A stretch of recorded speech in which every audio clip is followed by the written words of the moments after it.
Fl-isem tal-Missier u tal-Iben u tal-Ispirtu Santu. Grazzi lilkom Muslim minn Alla Missierna u Sidna Ġesu Kristu.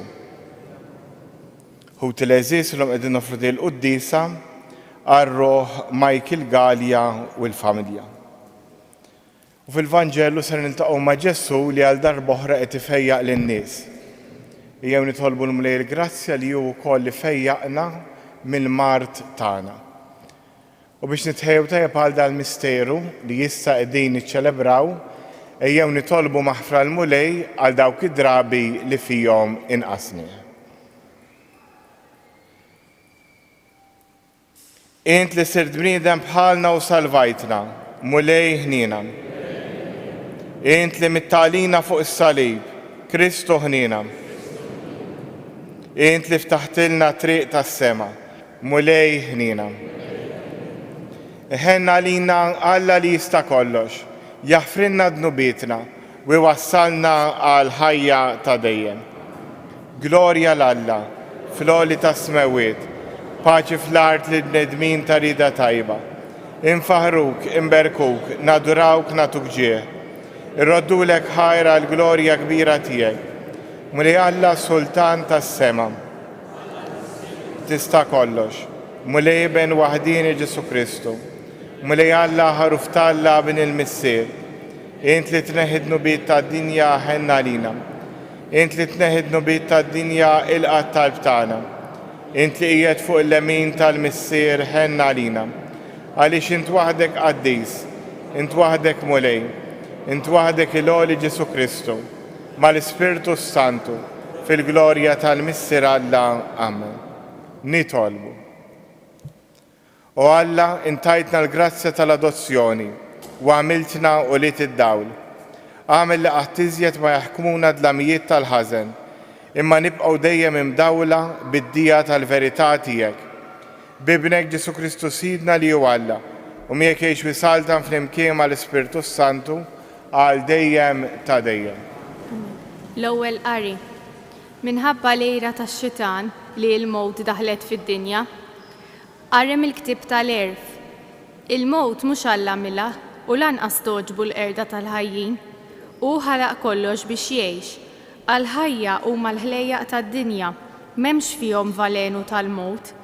Is-saltna tal-mowt ma taħkimx fuq l-art għax il-ġustizzja ma taqax taħt il-mowt.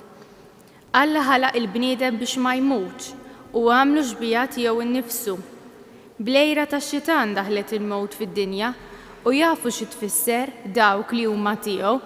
Il-kelma tal-Mulej, irroddu ħar lil Alla. Salmi sponsorjali ngħidu flimkien nollik Mulej għax erfajtni, nollik Mulej għax erfajtni, nollik Mulej għax erfajtni.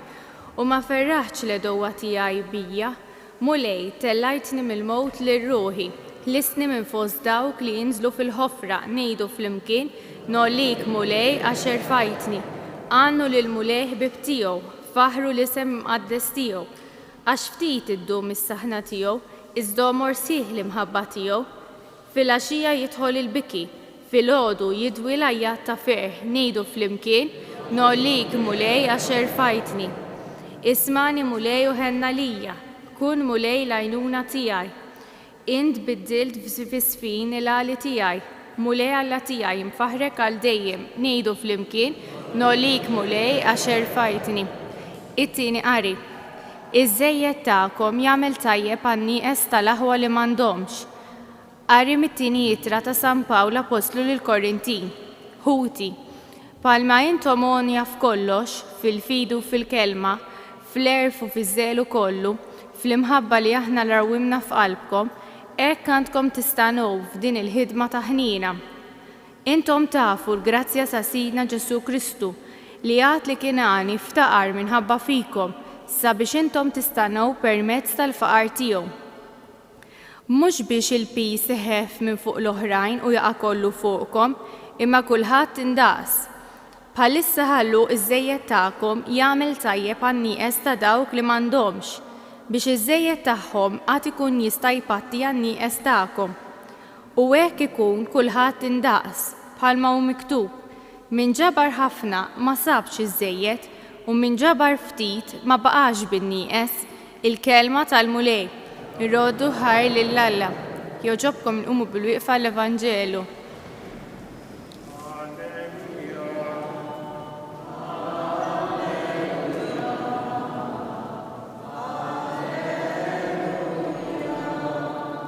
Is-Salvatur tagħna Kristu Ġesu eret il-mowt u dawwel il-ħajja bla tmiem permezz tal-Evanġelu.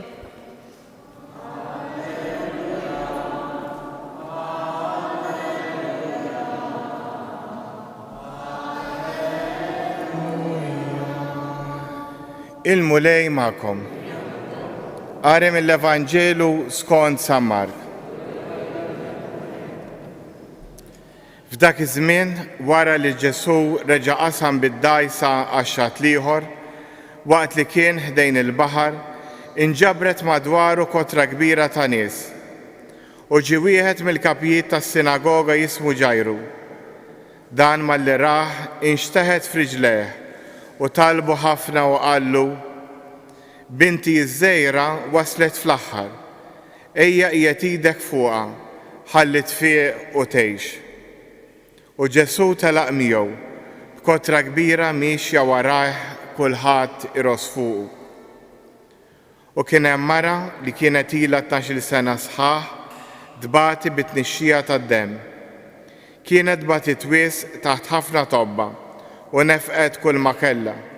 U mhux biss ma swila xejn, imma talli marret għall-ar. Meta semet b'Ġesu, ġiet qalb il-folla, resqet minn warajh u messitlu il-mantar għax qalet: Jekk immiss imqar il-mantar tiegħu inkun infejqa. F'daqqa waħda t-tnixxija tad-demm wafqitilha u ġewwa fiha ħasset li kienet fieqet mill-marda tagħha. Ġesu minnu fih intebaħ bil-qawwa li ħarġet minnu u dar lejn il-kotra u staqsa: Min messli il-mantar? Id-dixxiepli tiegħu qalulu: Hija tara dawn in-nies kollha jrossu madwarek u tistaqsi min messni? U beda jħares madwaru biex jara jilmaħx lil dik li kienet għamlet dan. Imbagħad il-mara tirtod bil-biża' għax għarfet x'kien ġrala, resqet inxteħtet f'riġlejh u stqarritlu s-sewwa kollu u qalilha: Binti, il-fidi tiegħek fejqitek, mur fis-sliem u kun infejja mill-marda tiegħek. Kif kien għadu jitkellem, waslu xi wħud mid-dar tal-kap tas-sinagoga u lil dan qalulu: Bintek mietet, għalfejn tħabbtu iżjed illi mgħallem. Iżda Ġesu sama x'kienu qegħdin jgħidu u qal lill-kap tas-sinagoga: Tibżax, biss intemmen. U ma ħalla lil ħadd imur miegħu ħlif lil Pietru, lil Ġakobu, lil Ġwanni u lil Ħuġakobu. Waslu id-dar tal-kap tas-sinagoga u ra storbju sħiħ u nies jibku u jixru. Daħalu qalilhom: Dan l-istorbju kollu u dan il-bikja għalfejn? It-tfajla mhix mejta imma rieda. U qabdu jiddieħku bih. Iżdu keċċihom il-koll lil barra, ħamijew lil missier it-tfajla u lill-omma u lil dawk li kienu miegħu u daħal fejn kienet it-tfajla. Qabdilha ida u qalilha: Talita kum, jiġifieri tfajla qiegħed ngħidlek qum. Minnu fih it-tfajla qamet u qabdet timxi għax kellha 12 sena. U baqgħu mibluwejn bil-għaġeb u wissihom bisħieħ biex da ma jkun jaf bih ħadd u qalilhom jagħtuha tikol.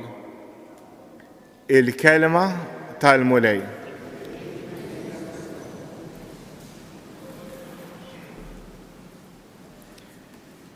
Hekk dal-Evanġelu li għadna kemm qrajna jerġa' jlaqqana ma' tnejn min-nies li kienu għaddejjin minn ftit ta' tiġrib. Ġajru li kellu it-tifla tiegħu qiegħda ħażin, qiegħda tmut, u din il-mara li kellha nixxija tad-demm li ma setgħex tfiq minnha. Evanġelu jgħid nafqet ġida kollu. U dawn in-nies irnexxielhom jiltaqgħu ma' Ġesu jew immotivahom biex ifittxu lil Ġesu kien dan il-bżonn. Kienu konxji li huma kellhom bżonn ta' xi ħadd min ifejjaqhom. U l-istess jista' jiġri fil-ħajja tagħna. Il-grazzja ta' Alla taħdem fina jekk aħna nkunu miftuħin għalija. Nistgħu ngħidu Alla ma jimponix ruħu fuqna. Mill-banda l-oħra, bħalma Alla ma jimponix ruħu fuqna, laqqas aħna m'għandna nimponu l-idejat tagħna fuqu jew fuq l-oħrajn.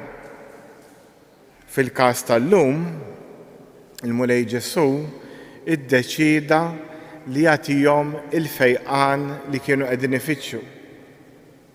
U l-fejqan li kienu qegħdin ifittxu kien wieħed awtentiku u kien akkumpanjat ukoll mill-fidi kbira tagħhom.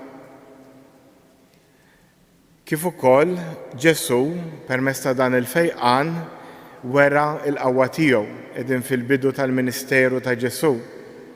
U permezz ta' dawn is-sinjali in-nies setgħu jemmnu aktar li verament kien liben Alla. Però x'intiġi fil-ħajja tagħna xi drabi aħna nistgħu nitolbu u dik it-talba li nitolbu aħna ma ssirx jew ma sseħħx kif nixtiequ aħna. U x'jiġrilna hemmhekk? Jiġrilna li nistgħu niġu frustrati. Nistgħu nibdew inqabblu lilna nfusna ma' oħrajn, anki ddur dawra hawnhekk ta' Pinu, tara ċerta kwatri ta' ċerta grazzi li nqalgħu u wieħed jgħid m'għaliex il dak iva u lili le. Fil-fatt Ġesu kull meta jagħmel mirakli jgħidilhom joqogħdu fi-skiet ma jgħidu lil ħadd, anke fil-Vanġelu narawha dan. Dak għaliex? Għaliex Alla meta jagħmel miraklu jagħmlu biex juri l-kobor tiegħu biex juri li t-tagħlim li qed jagħti huwa veru. Fl-aħħar mill-aħħar di t-tifla ta' Ġajru għalkemm mietet u Ġesu qajjimha, issa reġgħet mietet.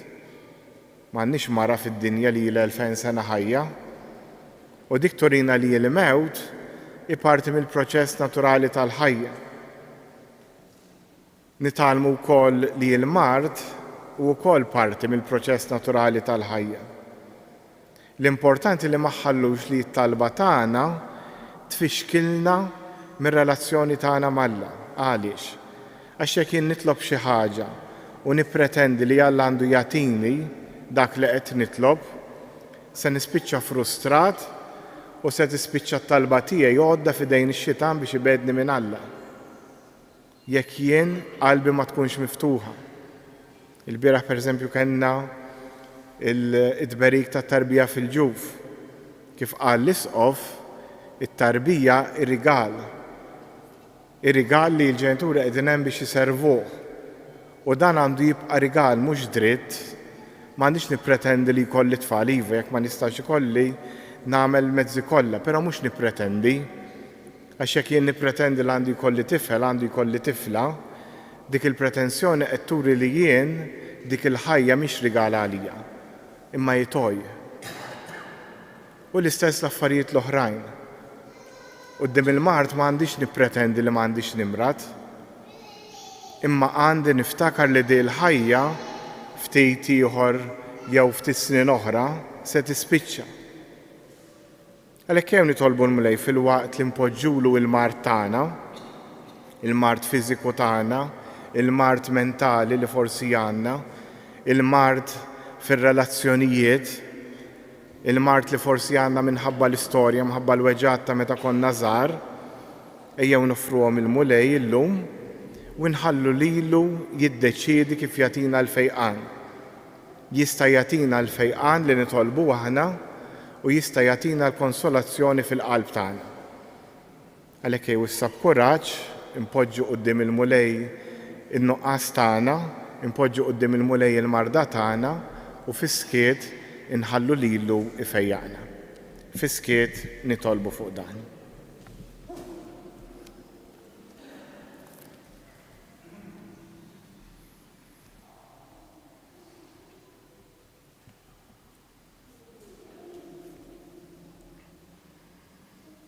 Wissanqu bil-wifqa u nistqarru flimkien il-fidi tagħna.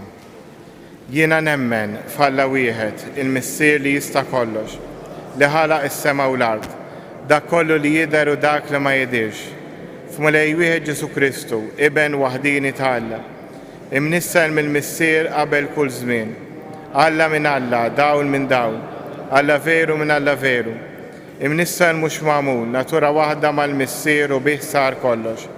Niżel mis-smawiet għalina l-bnedmin u għal-fidwa tagħna. U ħal ġisem bis-seta tal-Ispiritu Santu minn Marja Verġni u sar bniedem.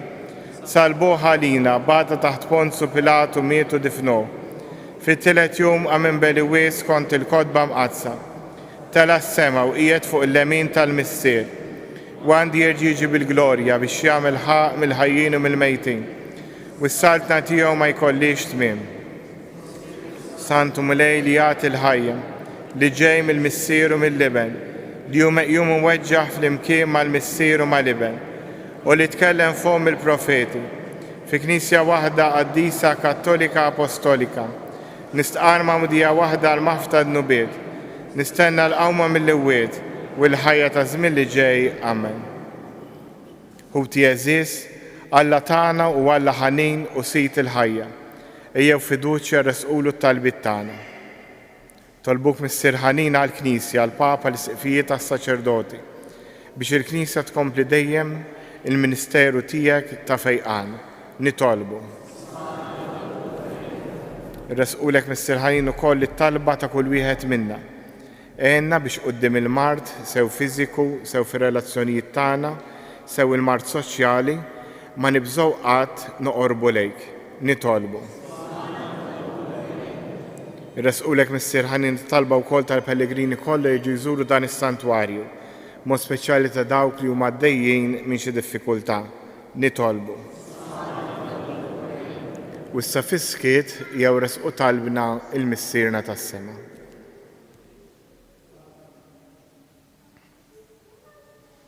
Nitolbu dan kollu bi Kristu Sidna.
Tolbu bis-sagrifiċċju tiegħu tagħkom ikun jogħġob l-Alla l-Missier li jista' kollox.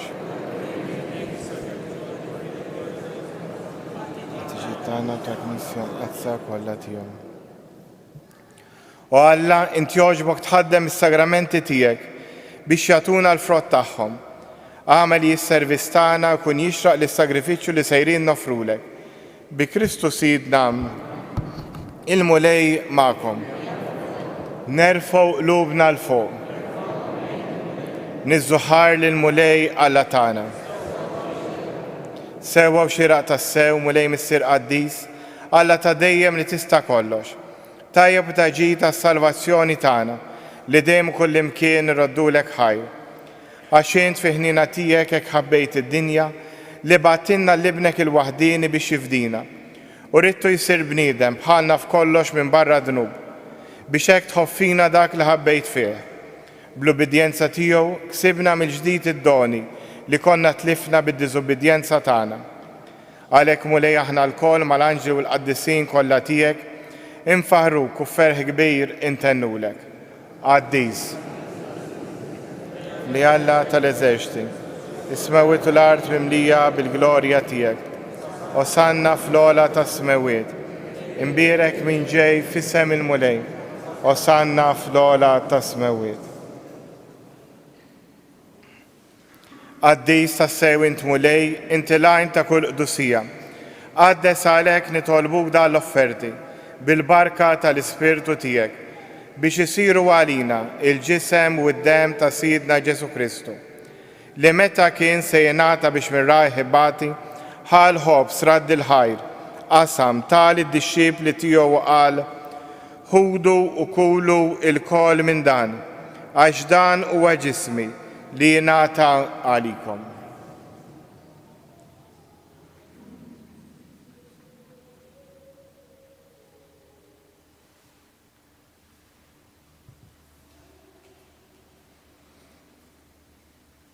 Ekku kol wara li klaħa l-kalċ reġrat il-ħajr, tal id-dixxib li tiegħu qal, ħudu u jxorbu minnu il-kol, għax dan huwa l-kalċ ta' demmi, tal-patt il-ġdid li jibqa' għal dejjem.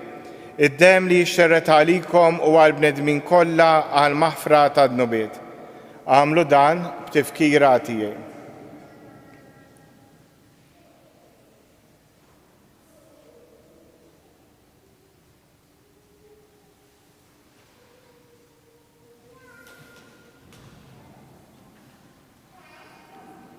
Danu il-misteru tal-fidi. Inħabru l-mewt tiegħek mulej, inxandru bil-feħel għaw minn tijek, nistennewk sa ma tiġi fil-glorja. Għalek aħna namlu dan tifkira tal-mewt u l-qawmin ta' Sidna Ġesu Kristu, nofrulek mulej il-ħobs tal-ħajja u l-kaġ tas-salvazzjoni, u rraddulek ħajra xoġbok tilqana u qudiemek biex naqdu. U mitxa kontana nitolbu li l-Ispirtu Santu jaqadna f'ġisem wieħed, li jenna nieħdu sem il-ġisem u d-dem ta' Kristu. Ftakar mulej fil-Knisja tiegħek imxerda mad-dinja kollha, wettaq fl-imħabba, fl-imkien mal-Papa Franġisku, l-Isqof tagħna Anton u mal-Ministri tiegħek kollha. Ftakar ukoll f'ħutna li raqdu bit-tama tal-qawmien, ftakar f'Michael, ftakar fil-mejtin kollha, daħħalhom quddiemek fid-dawl tas-sebħ tiegħek. Ħenna lina l-koll nitolbuk, għatrilna wkoll il-wirt tal-ħajja ta' dejjem, flimkien mal-Verġni Mqazza u Malla Marija, żewġa Ġuseppi, l-Apostli u l-Qaddisin kollha li jgħix fil-ħbiberija tiegħek sa mill-bidu tad-dinja. Għamel li magħhom infaħruk u nsebħuk b'Ġesu Kristu ibnek. Bi Kristu, ma' Kristu u fi Kristu, jingħata lilek Alla missier li tista' kollox, flimkien mal-Ispirtu Santu, kull ġieħu glorja għal dejjem ta' dejjem. Immexxija mill-istess Spiritu li mexxa lil Ġesu, ejjew nitolbu t-talba li hu stess għallimna. Missierna, jitqaddes ismek, tiġi saltnatek, ikun li trid int kif is-sema hekk fl-ard. Ħobżna ta' kuljum għatina llum, aħfrinna dnubietna, bħalma naħfru il-minnu ħati għalina. La ddaħħalniex fit-tiġrib, iżda ħlisna mid-deni. Eħlisna nitolbuk mulej minn kull deni, għatina fit-tieba u l-ħnina tiegħek il-paċi fi żmienna, biex inkunu ħielsa dejjem midnub u imħarsa minn kull inkwiet. Aħna u nistennew u nittamaw il-lena u l-miġġa tas-Salvatur tagħna Ġesu Kristu. Mulej Ġesu Kristu li qed l-apostli tiegħek inħallilkom islim nagħtikom islim tiegħi, la tħares lejn dnubietna, iżda ħares lejn il-fidi tal-Knisja tiegħek. Għatija slim u laqda li int trid fija, int li tgħix fis-saltan għal dejjem ta' dejjem. Il-paċi tal-mulej tkun dejjem magħkom. Għatu l-paċi lil xulxin. Ħaruf tal-Alla.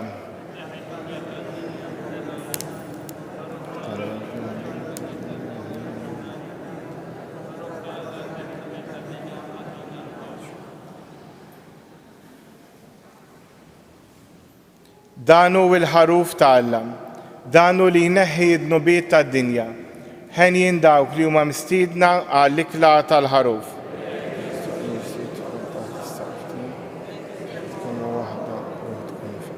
Il-ġisem ta' Kristu.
nitolbu. Nitolbuk mulej li nieħdu r-ruħ bil-vittma qaddisa li offrejnielek u li bija tqarbilna. Ħalli ninaqdu miegħek għal dejjem fl-imħabba u nagħmlu l-frott li qatt ma jintemm. Bi Kristu Sidna. Għandna 3 avviżi nfakrukom fil-festa ta' San Pietru u San Pawl. Il-quddies dakinhar fis-santwarju jkun fit-8:30 u fl-10 ta' filgħodu u fil-għaxija fis-6:30 ta' filgħaxija. Inħeġġu lil dawk li huma f'saħħithom ukoll biex nhar it-tlieta 29 ta' Ġunju imorru jagħtu id-demm fil-berġa tax-Xewkija. Dan tistgħu tagħmluh bejn it-8 ta' filgħodu u s-sija ta' wara nofsinhar. Eda isħana veru, però nħeġġukom biex meta ġiġu l-Knisja tilbsu b'mod xieraq u jekk hemm fostkom li jistgħu jiġu bħala volontier anke biex iżommu n-nies jekk il-Knisja tintela, nitolbukom biex tkellmu lir-rettur. Il-mulej magħkom. U jberikkom Alla li jista' kollox, il-Missier, l-Iben u l-Ispiritu Santu. Morru u għejxu fil-paċi ta' Kristu.